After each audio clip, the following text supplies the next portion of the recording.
Hey, what up everybody, this is Steve Breach coming to you. It's Fastlane. It's finally here, the pay-per-view.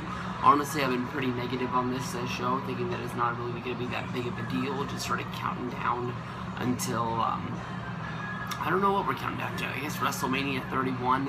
A couple of matches that sort of mean something. A lot of matches that were put together at the last minute that didn't really mean anything.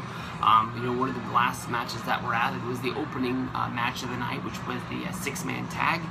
You had Team Cena and friends getting back together without John. You had Erick, Rowan, you had Dolph, Ziggler, and you had Ryback going up against, basically the Authority with J&J Security on the outside, basically making this a 3-on-5 match. Corporate Kane, a Big Show, and Seth Rollins.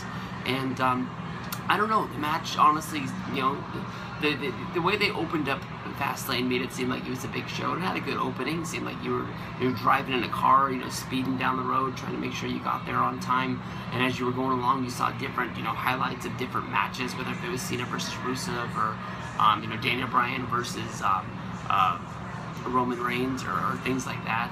But once this match got started, basically the show opened with Dolph Ziggler coming out for a big rousing ovation to rouse up the crowd, and then behind him came Rowan and Ryback. The Ryback seemed to get the biggest reaction of all three of these guys. Seems like Ziggler's sort of big rub that he got at the Survivor Series, getting the big win, has already rubbed off a little bit in a little bit of a way. The match, I like to be positive a lot of times with WWE, but honestly, it seemed like they were in different spots at different times. One thing I didn't like about this match is when Seth Rollins was in this match, Corporate Kane and Big Show weren't really selling. They just weren't on the apron. They were just down on the floor. At couple of times, they would get up into the ring and interfere. Ryback seemed to be getting the most shine out of this match.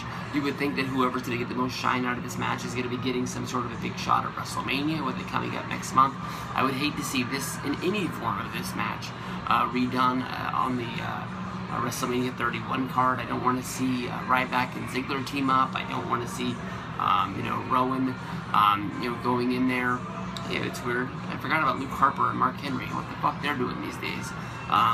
Basically, Seth Rollins got the most shine out of this. A couple of times he was looking to put things away. He was hitting super kicks on Ryback, trying to slow him down. Although they're pretty weak-looking super kicks. He's not really extending. He's just sort of kicking the dude right in the face. But it was pretty cool as Ryback caught Rollins coming off the top rope, hit him with a big shell shock coming off of there. But then, Big Show came into the ring to interfere, breaking it up. Ziggler woke up from the outside, got back into the match. Started doing the big spot of the night before he got caught up into the corner with Kane, and from the outside, Big Show delivered the knockout blow, which set up Kane to deliver the big choke slam. Boom! Right there in the middle of the ring to lay him out for the 1, 2, 3. And the bad guys start off the show with a victory. So we'll see where this goes. I'm hoping that Rollins is lining up. It looks like no return from Randy Orton.